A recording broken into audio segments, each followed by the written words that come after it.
आइए जानते हैं, श्री कृष्ण ने धरती पर बंद करवा दी थी इंद्र की पूजा। इसका रहस्य जानने के लिए वीडियो में आप लोग बने रहे। हिंदू धर्म ग्रंथों के मुताबिक इंद्र किसी देवता का अपना नाम न होकर उस पदवी को कहते हैं जो स्वर्ग लोक में देवताओं के राजा की पदवी है। इस गद्दी पर जो भी विराजमान होता है उसे इंद्र की उपाधि मिलती है। मान्यता है कि अब तक 14 इंद्र हो चुके हैं, जिनमें यचन, विपसचित, शिविर, विधु, मनोजव, पुरंदर, बाली, अद्भुत, शांति, विष, ऋतुधाम, देवतास्पति और सूजी आदि है।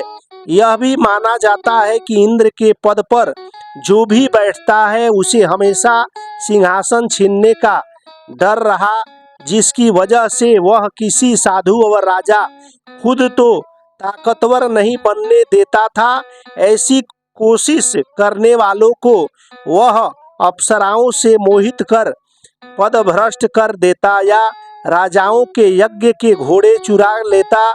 ऐसी ही कृतज्ञों के चलते श्री कृष्ण ने द्वापर में अवतार लिया तो वज्र में इंद्र की पूजा ही बंद करवा दी।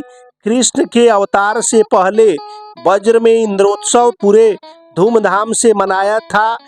समय के साथ कृष्ण बड़े हुए तो ब्रजवासियों से कहा कि आपको ऐसी किसी व्यक्ति की पूजा नहीं करनी चाहिए जो न ईश्वर को न ईश्वर तुल्य, इसके बजाय गाय की पूजा करनी चाहिए जिससे सभी का जीवन चलता है। कृष्ण ने ब्रजवासियों को गोवर्धन पर्वत की उपासना के लिए प्रेरित किया।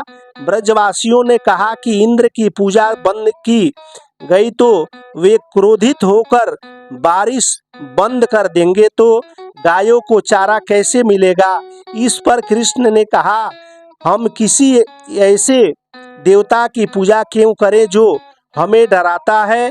हमें चढ़ावे और पूजा करनी ही है तो गो वंश मनाएं, इंद्रोत्सव नहीं। जब इसका पता देवराज इंद्र को चला तो उन्होंने बादलों से ब्रजवासियों पर प्रलय की तरह बारिश करवाने का आदेश दे दिया, जिससे लोग डूब जाएं और क्षमा मांगने पर मजबूर हो जाएं।